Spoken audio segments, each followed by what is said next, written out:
Hello everyone, एक बार फिर से स्वागत है आप लोगों का यूनिक स्टडी पॉइंट चैनल पे। और हम लोग कवर कर रहे हैं इलेक्ट्रिकल मेजरमेंट सब्जेक्ट, जिसको डिप्लोमा में बोला जाता है EIM। ठीक है, तो चलिए, ये लेक्चर है हमारा सेकंड लेक्चर और इसमें कुछ और नए टॉपिक को कवर करते हैं। तो आज हम लोग बात करेंगे, हम लोग पिछली क्लास में हमने डिस्कस किया था कुछ बेसिक चीज़ों को कि मेजरमेंट क्या होता है, कुछ उसके मेजरमेंट के दौरान होने वाली कैरेक्टरिस्टिक्स के बारे में। और आज हम लोग कंटिन्यू करते हैं उन्हीं कैरेक्टरिस्टिक को। कुछ कैरेक्टरिस्टिक्स हमारी बची हुई थी तो उन्हीं को हम लोग देखते हैं। तो कैरेक्टरिस्टिक की अगर बात करें तो एक कैरेक्टरिस्टिक हमारी और बची है जिसको हम बोलते हैं सेंसिटिविटी। तो आप लोग देख लीजिए, सेंसिटिविटी हेडिंग डालिए, सेंसिटिविटी। अब सेंसिटिविटी क्या होता है इसको समझते हैं। तो देखिए, सेंसिटिविटी की अगर बात करें तो कोई भी जब हम मेजरमेंट करते हैं तो सेंसिटिविटी किसी भी इंस्ट्रूमेंट की कैसी होनी चाहिए, अच्छी होनी चाहिए या ख़राब होनी चाहिए। तो ये आप जान सकते हो कि जिस भी इंस्ट्रूमेंट की सेंसिटिविटी हाई होगी या जिसकी इंस्ट्रूमेंट की सेंसिटिविटी अच्छी होगी तो हम कह सकते हैं उसका मेजरमेंट एक अच्छा मेजरमेंट कहलाएगा। ठीक है, तो याद रखना हमेशा सेंसिटिविटी किसी भी इंस्ट्रूमेंट की अच्छी होनी चाहिए। ठीक है, जिससे छोटी से छोटी वैल्यू को भी अच्छे से मेजर कर सकेगा। तो बेसिकली सेंसिटिविटी होता क्या है? तो सेंसिटिविटी क्या है? एक रेशियो होता है किसका? आउटपुट अपॉन इनपुट का, आउटपुट अपॉन इनपुट का। ठीक है, यानी कि जो भी मेजरमेंट आप कर रहे हो उसमें क्या आउटपुट आ रहा है, क्या इनपुट आप मिल रहा है, उसको स्मॉल इनपुट मिले और वो आउटपुट पे डिस्प्ले हो जाए मान लो, तो वो हमारा क्या कहलाता है? सेंसिटिविटी। तो हमने मान लिया सेंसिटिविटी चाहे करंट की हो तो SI से रिप्रेजेंट कर देंगे। अब वोल्टेज की होगी सेंसिटिविटी तो वोल्टेज को हम लोग SV से रिप्रेजेंट कर सकते हैं। ठीक है, तो सिंपली आप यही कहोगे कि sensitivity is the ratio of output upon input.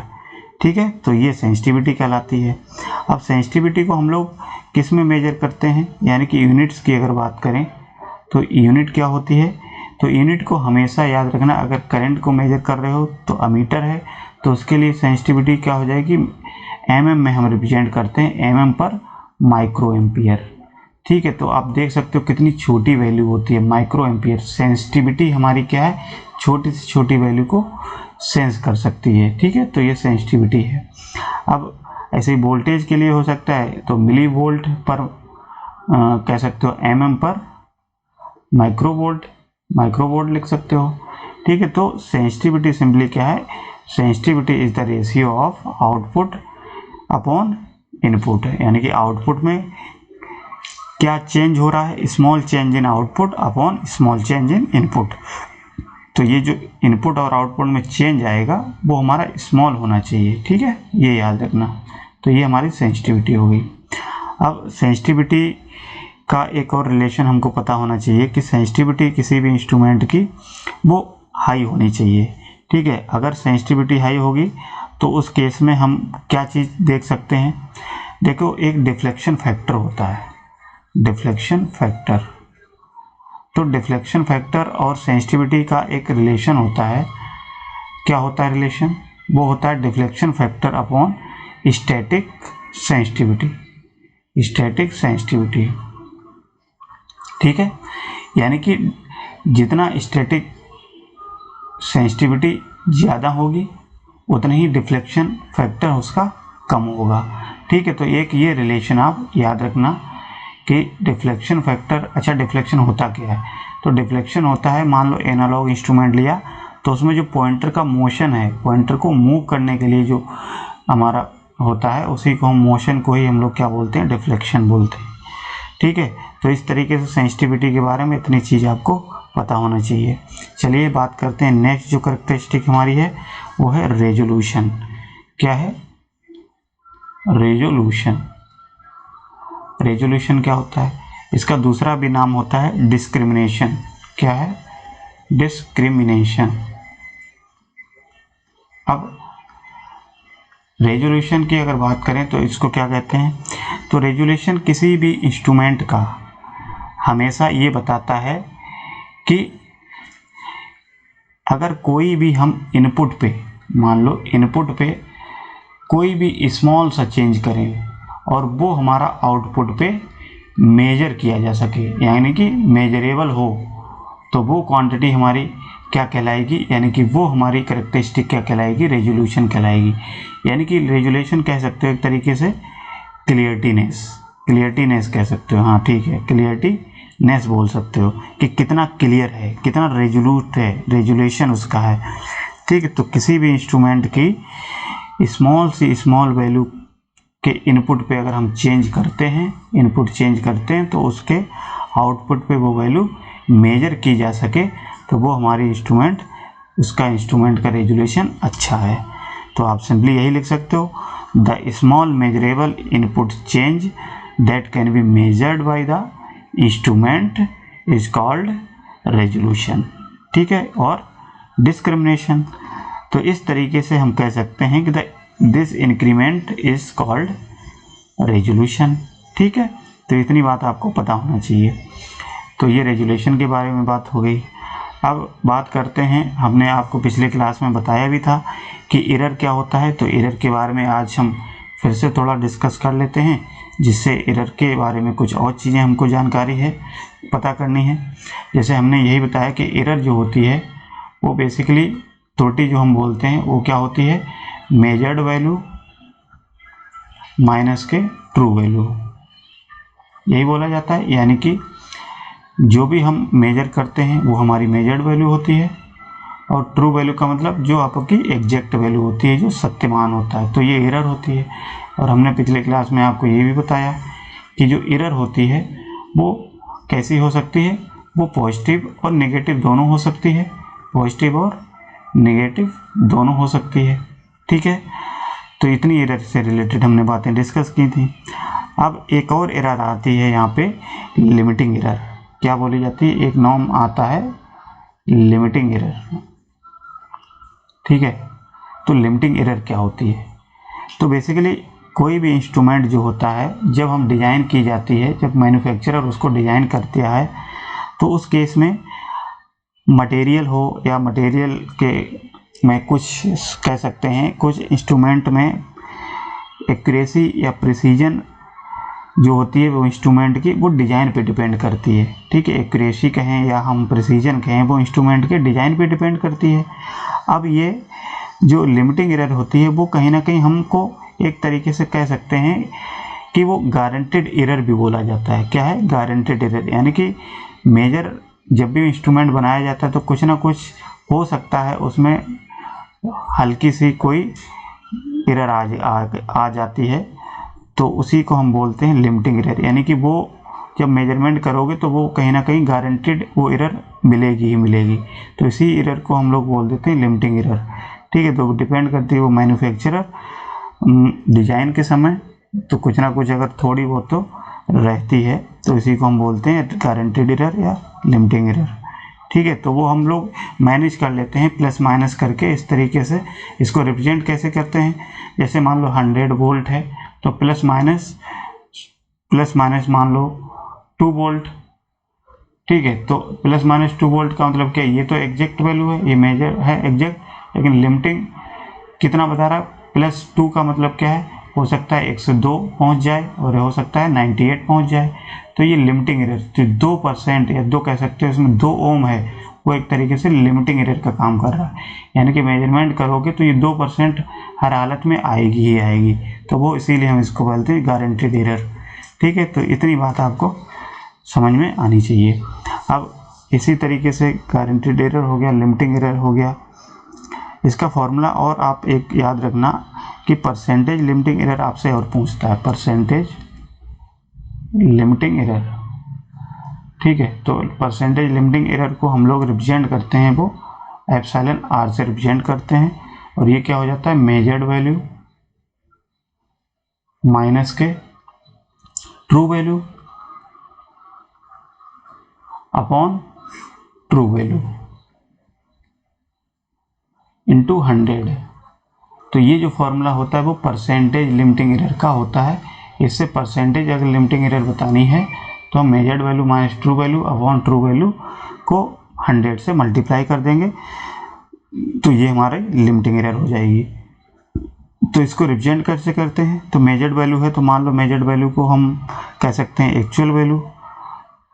एक और इसको देख लेते हैं, एक और इस फॉर्मूले में इस तरीके से भी कहीं कहीं भी देखने को मिलता है, जैसे एप्सिलॉन आर परसेंटेज में अगर लिखना है तो यहाँ पे ऐसे भी लिखा जाता है कि एक्चुअल वैल्यू माइनस के नॉमिनल वैल्यू, नॉमिनल वैल्यू ये आपको पता होना चाहिए upon nominal value, nominal value. अच्छा, नॉमिनल वैल्यू क्या है, नॉमिनल वैल्यू वो वैल्यू है जो हमारी एग्जैक्ट वैल्यू होती है, जो हम कह सकते हैं ट्रू वैल्यू होती है, वही हमारी नॉमिनल वैल्यू होती है। इसको 100 से मल्टीप्लाई कर देते हैं तो ये परसेंटेज लिमिटिंग एरर का फॉर्मूला निकल के आ जाता है। तो ये दो फॉर्मूले हैं, इसको इस फॉर्म में भी लिखा जाता है, इसको इस फॉर्म में भी लिखा जाता है। अगर बात करें इसको किस तरीके से रिप्रेजेंट करते हैं तो आप ऐसे लिख सकते हो, जैसे जो मेजर्ड वैल्यू होती है उसको हम लोग किस में रिप्रेजेंट करते हैं, एम से। एम क्या मतलब कोई भी क्वांटिटी मान लो मेजर्ड वैल्यू, और जो ट्रू वैल्यू होती है उसको हम बोलते हैं ए टी, स्मॉल में टी, टी का मतलब ट्रू वैल्यू, अपॉन क्या हो जाएगा ट्रू वैल्यू, ट्रू वैल्यू क्या है 80, ठीक है। और ये हो जाएगा 100 से मल्टीप्लाई, तो ये हमारी बन जाती है लिमिटिंग एरर परसेंटेज में इसका फॉर्मूला, ठीक है। इतनी बात क्लियर है सब लोगों को, बताइए। अच्छा, इसमें कुछ चीज़ और हम थोड़ा देखते हैं मॉडिफाई करके।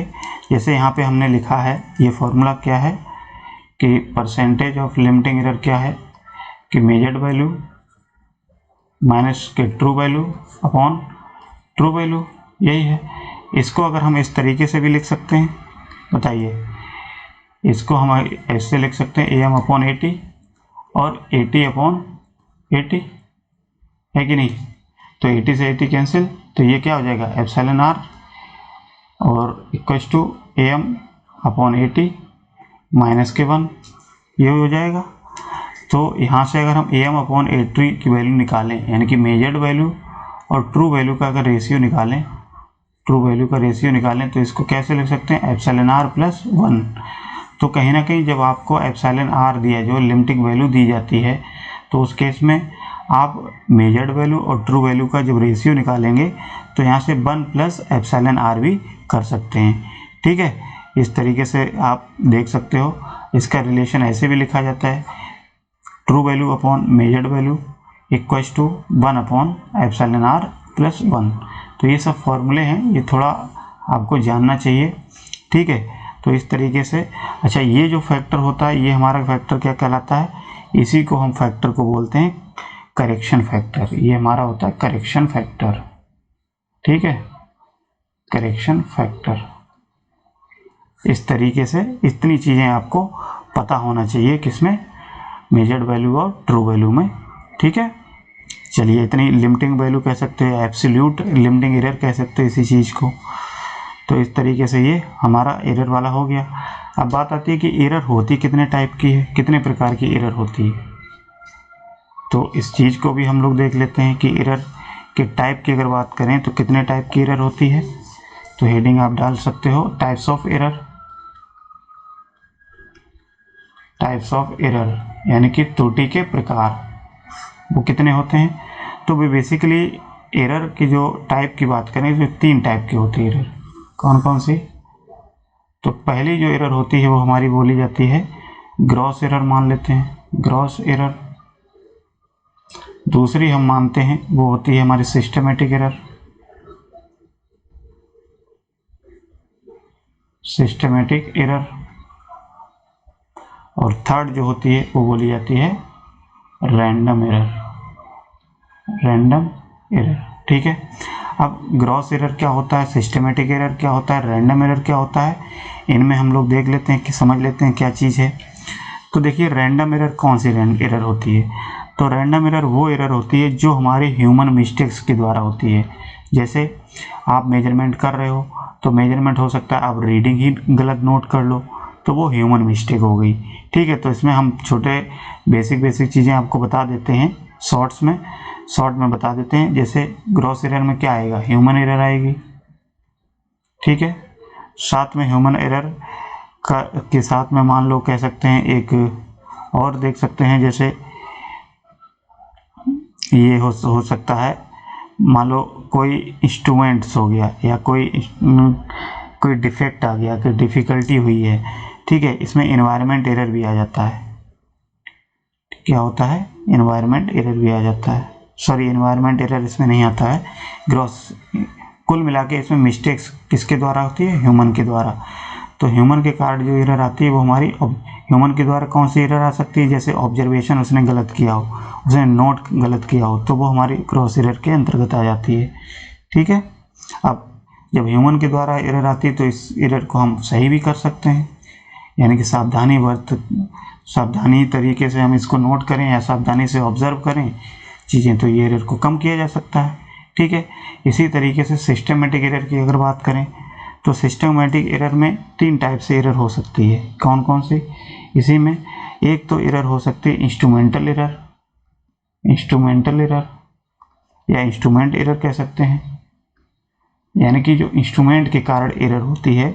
जैसे मान लो इंस्ट्रूमेंट में हो सकता है कोई खराबी आ गई, या इंस्ट्रूमेंट में हो सकता है शॉर्ट सर्किट हो गया हो, ठीक है, या मान लेते हैं इंस्ट्रूमेंट को आपने गलत तरीके से यूज कर दिया, मिसयूज ऑफ इंस्ट्रूमेंट्स, या इंस्ट्रूमेंट में लोडिंग इफेक्ट आ गया। तो ये सारी एरर जो होती है वो सिस्टमेटिक के अंतर्गत आती है। तो ठीक है, तो इंस्ट्रूमेंट एरर हो गया।